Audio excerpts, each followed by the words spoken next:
오늘은 콩나물 해장국을 해먹으려고 합니다. 사실 구독자분들 아시겠지만 제가 막 회사에서 잘릴 것 같기도 하고 막 인간관계 문제 때문에 엄청 스트레스를 좀 많이 받았었어요. 그래서 뭐 명상도 해보고 이제 뭐 심리 상담도 해봤는데 또 회사 스트레스를 많이 받고 있는 와중에 얼마 전에 신점을 보러 갔어요. 제가 이분을 어떻게 알게 됐냐면 제 되게 친한 지인 중에 제 친구는 점을 보는 편이고 저도 이제 그 친구를 좀 이제 친하게 만나다가 이제 점을 조금 이제 보기 시작했는데 이분이 처음에 제 친구의 친구가 완전 뜬금없게 그냥 한국에서 막 살던 애였는데 그 외국 가서 결혼하게 될 거라고 막 그런 얘기를 했다는 거예요. 근데 실제로 진짜 몇 달 있다가 외국 남자를 만나게 돼가지고 막 연애를 하더니 진짜 결혼을 했다는 거예요. 그 얘기를 듣고 좀 궁금증도 생기기도 하고 또 당시 제가 막 이직을 할까 말까 막 고민하던 시기였어요.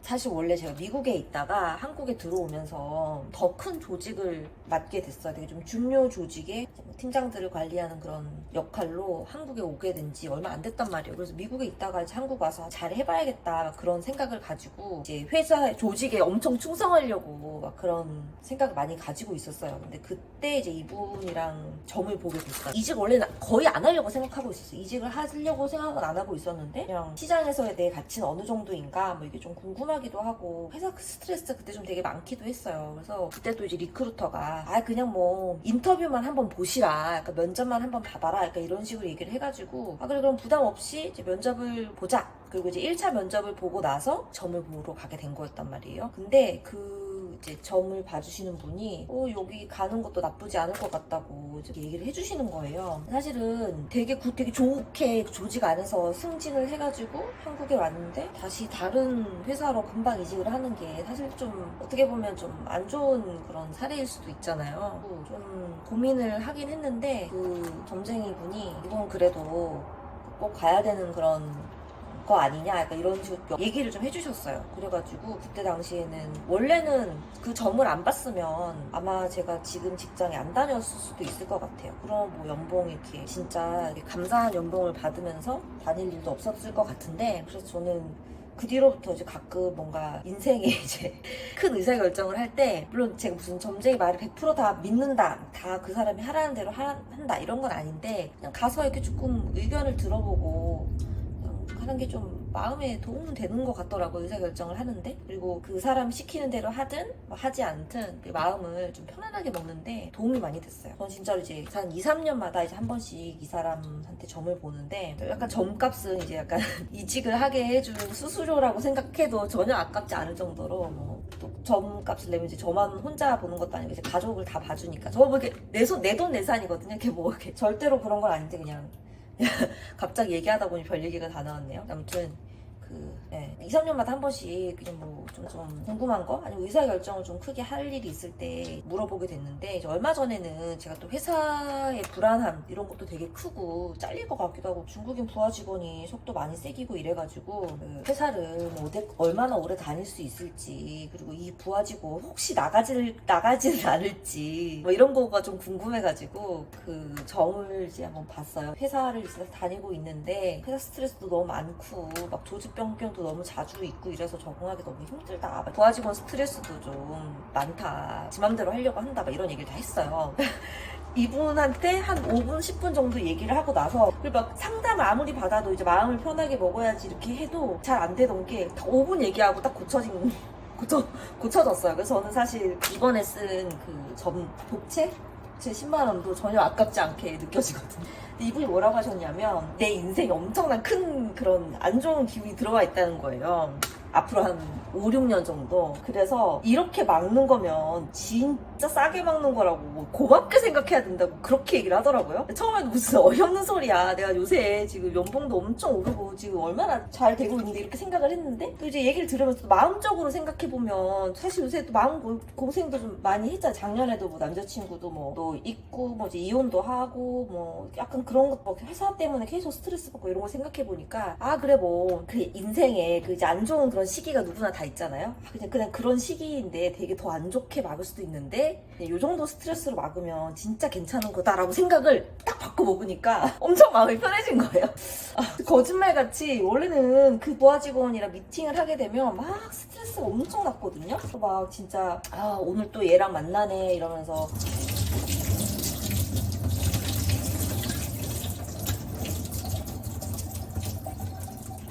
또 이제 막 얘랑 얘기를 해야 되네. 걔를 이제 마주쳐야 한다는 것 자체가 되게 막 스트레스고 이랬는데 이게 되게 내 인생에서 되게 빡세게 지나갈 수 있는 고난을 쉽게 넘어가게 해주는 그런 거다. 액땜이다. 어떻게 뭐 이렇게 생각하니까 너무 이렇게 아무렇지도 않게 느껴지는 거예요. 바로 약간 태세전환 LTE급 태세전환 그냥 저절로 된 거예요. 그렇게 생각해보니까 이게 모든 것은 다 마음가짐에 달렸다. 모든 것은 다 마음먹기에 달렸다? 그런 옛날 말이 있잖아요. 약간 그 불교에서는 그런 말을 한다고 하더라고요. 그 화살이 두 개가 있는데 첫 번째 내가 화살을 맞은 거는 어떻게 외부 요인은 어떻게 할 수 없지만 그 화살을 가지고 내가 왜 맞았냐 정말 아프다 뭐 이렇게 하는 거는 내 스스로 내가 나한테 두 번째 화살을 쏜 거다 뭐 이런 얘기가 있어요. 그래서 뭐 책으로 읽을 때는 뭐 그제 그렇지 뭐 사람은 다 마음먹기 달렸지 뭐 이렇게 생각하는데 실제로 막 그렇게 쉽게 마음먹기가 외부 상황 그렇게 힘든 상황이 있으니까 내가 마음을 쉽게 먹기가 편하게 먹기가 쉽지가 않잖아요. 아무튼 재밌는 거는 이분이랑 잠깐만 얘기를 했는데도 그 마음이 저절로 먹어지더라는 거죠. 그러니까 그게 쉽지가 않잖아요. 아니 다 모든 일은 마음 먹기에 달렸다 이거 다 알고 있고 머릿속으로는 다 알잖아. 근데 그렇게 마음 먹기가 쉽지가 않은데 이 사실 심리 상담도 되게 꾸준히 해왔거든요. 어차피 네가 아무리 걱정을 해봐야 그 사람은 바뀌지 않을 거고 너는 그 사람에 대해서 네가 어떻게 대응할지 이것만 선택할 수 있다. 그런 얘기를 상담사 선생님이랑 하긴 하는데 그렇게 딱 마음 먹기가 쉽지 않은데 이 사람이랑은 딱 5분 10분 만에 그냥 그렇게 생각하니까 너무 마음이 편해진 거예요. 사실 그 심리상담 선생님은 회사에서 지원해주긴 하지만 1시간에 15만 원이거든요. 근데 이분은 10만 원, 시간당 10만 원인데 저의 그 묵은 그 고민 스트레스요 이렇게 날려버렸어요. 아예 이렇게 삭제가 돼가지고 그냥 마음 편하게 생각하기로 했어요. 앞으로 한 5년 동안은 힘든 일이 있어도 되게 싸게 막는 거다.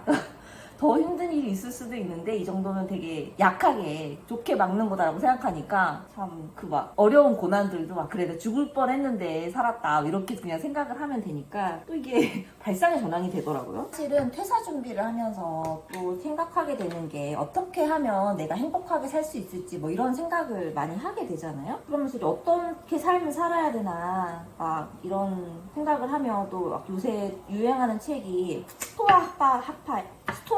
뭐 이런 책이잖아요. 아무튼 제가 느끼기에는 스토아 철학의 핵심은 내가 컨트롤 할 수 있는 거에 집중하자 뭐 이런 느낌이었거든요. 뭐 알고는 있었는데 이게 좀 되게 실천하기는 참 어려워서 되게 좀 힘들어하고 있었는데 생각을 전환을 할 수 있는 계기가 있으니까 또 이렇게 쉽게 제 마음이 변하는 걸 보고 그동안 스트레스 받았는 건 뭐였나 약간 이런 생각도 들고 좀 약간 현타가 오더라고요. 아무튼 그래서 하고 싶었던 말은 사람이 마음먹기에 따라서 되게 외부 상황이 힘들어도 충분히 그걸 극복해낼 수 있다? 외부 상황이 어떻든 간에 나는 힘들지 않을 수 있다. 내 마음은 마음먹기에 따라서 전혀 1도 힘들지 않을 수 있다. 이거를 진짜로 느낄 수 있었고요. 그리고 두 번째로는 말은 쉬운데 실제로 그렇게 하긴 좀 어렵다. 저도 뭐 사실 그걸 몰라서 못한 건 아닌데 참 마음을 그렇게 먹게 되기까지가 쉽지가 않다 이런 생각이 들었고 그래서 약간 주변에 막 힘들어하는 사람을 보면 예전에는 막 저런 걸 가지고 막 나약하게 왜 그런 걸 가지고 힘들어하지? 막 이런 생각을 했었어요. 근데 이제 제가 이런 좀 힘든 스트레스 이런 걸 겪고 나니까 그냥 좀 힘들어하는 사람들한테도 이렇게 왜 그렇게 그 사람이 힘들 수밖에 없을 수도 있겠다 그런 것도 조금 이해하게 되고 그런 것 같아요. 약간 무슨 얘기를 하고 싶은지 결론은 없지만 아무튼 점을 받고 마음이 되게 편해졌습니다. 그래서 약간 좀 더 불안한 마음으로 사실은 막 은퇴를 쫓기듯이 준비했었거든요. 근데 지금은 조금은 더 마음이 안정된 그런 상태로 준비를 할 수 있을 것 같아요. 그래서 이제부터는 조금 더 안정적으로 은퇴 준비를 할 수 있지 않을까. 조금 더 불안한 마음이 아니라 좀 안정적인 그런 마음으로 은퇴 준비를 행복하게 할 수 있을 것 같다라는 보고를 드리기 위해서 오늘 영상을 만들었습니다. 아무튼 이렇게 내가 되게 고민이라고 생각했는데 단점은 조금만 바꾸니까 전혀 고민이 아니게 됐던 게 좀 솔직히 너무 신기했어요. 너무 신기하고 되게 좋은 경험이었던 것 같아요. 그래서 뭐 점을 믿는다 이건 아니에요. 사실 이분이 얘기한 것 중에서 맞은 것도 있고 뭐 사실 뭐 이렇게 고개를 갸우뚱하면서 그냥 한 귀로 흘린 것도 있는데 사실 마음 편한 게 최고라는 거를 다시 한번 느꼈습니다. 시청해주셔서 감사합니다.